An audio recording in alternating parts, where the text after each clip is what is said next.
This is the Swiss Army knife, and it's not just a pocket tool. It's something that fundamentally changed our relationship with functionality, became an icon, and accidentally created an entirely new product category. We're talking influence that reaches from the iPhone to modern software design, and even the way we approach problem solving. For most of human history, tools were singular. Hammers hammered, saws sawed, knives knived, or rather they cut if you want to be semantic. Each job needed its own dedicated tool. Imagine the hassle. The Swiss Army knife flipped that script. It packed an entire toolbox into your pocket. This idea, the consolidation of utility, it's everywhere now. Look at your smartphone. It's a camera, a map, a calculator, a flashlight, dozens of tools that used to be separate. That's the Swiss Army knife's legacy right there. But to understand how this little red knife achieved this status, we need to talk about Karl Elsener. Karl had just opened a cutlery workshop in Switzerland. The country at the time was modernizing its military, adopting the Schmidt-Rubin rifle, and these rifles needed maintenance. Soldiers needed a compact tool for field repairs and, crucially, to open their canned rations. Initially, Switzerland imported knives from Germany, 15,000 units from Wester & Co. in 1891. These early knives, the Model 1890, had a blade, a reamer, a can opener, and a screwdriver. But Elsener, a patriotic businessman, was determined to produce these knives domestically.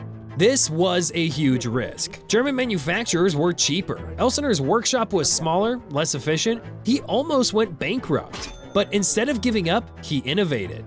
In 1896, Elsener developed a revolutionary mechanism allowing tools to be placed on both sides of the handle, using a single spring. Seems minor, right? Wrong. It effectively doubled the knife's functionality without increasing its size. This was a game changer. Before this, multi-tools were bulky and inefficient. Elsener's design was sleek, compact, and incredibly practical. In 1897, he patented this improved design as the officer's and sports knife. He added a second blade, a corkscrew, and wooden fiber grips. The corkscrew? Not for military use.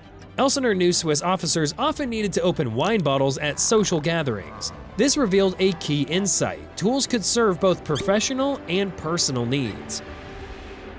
The Swiss Army knife might have stayed a niche product if not for a few key events. In 1909, after his mother's death, Elsener trademarked Victoria in her honor. Then in 1921, stainless steel became available.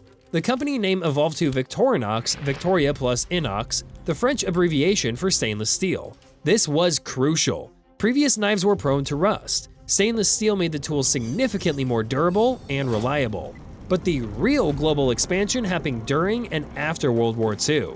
American soldiers stationed in Europe discovered these knives. They bought them in huge numbers as souvenirs. The exchange rate favored the dollar, making them a cheap purchase for GIs to take home.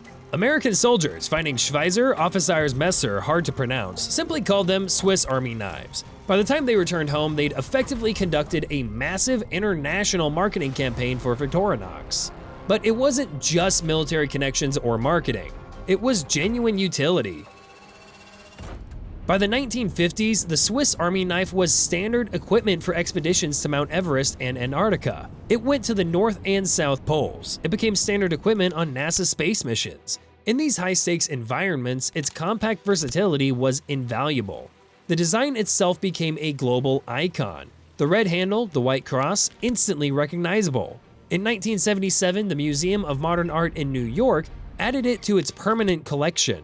This wasn't just a tool anymore, it was a cultural symbol of Swiss precision, quality, and ingenuity. The popularity of the Swiss Army knife represents something deeper than brand recognition. It's a shift in how we think about functionality. Before, multifunctionality often meant compromise. Tools that did many things, but none of them well. The Swiss Army knife changed that. It proved that with precise engineering, a single object could perform multiple functions at high standards. The term Swiss Army knife has even entered our language. It's shorthand for versatility and adaptability, such as calling someone the Swiss Army knife of the team. Software developers even use the Swiss Army knife approach to describe applications that solve multiple problems through a single interface. The economic impact is enormous. Today, Victorinox produces around 45,000 Swiss Army knives daily in its Ibach factory. Annual revenues exceed $500 million. They're the largest cutlery manufacturer in Europe, employing over 2,100 people. But the knife's economic significance goes far beyond direct sales. It's a symbol of Swiss quality, boosting the country's reputation and indirectly supporting other Swiss exports. What's truly remarkable is its seemingly unwavering resistance to becoming obsolete. Most tools from the 1890s are irrelevant, but the core design of the Swiss Army knife, largely unchanged and equally useful today.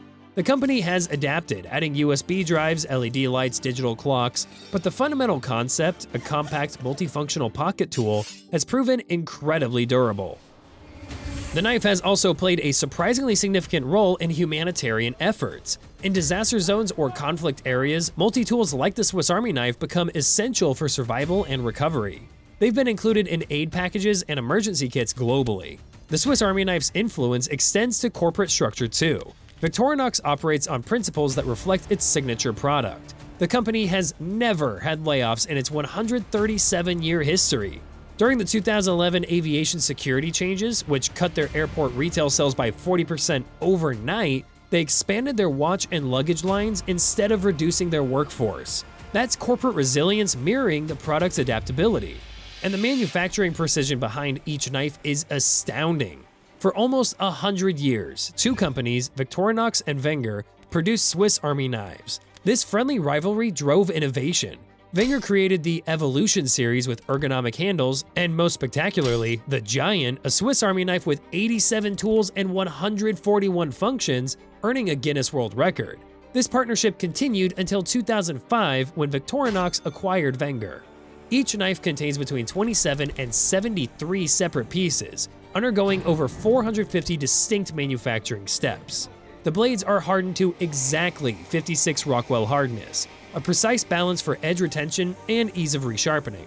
This slip joint mechanism you see here, that ingenious design from 1896, remains largely unchanged.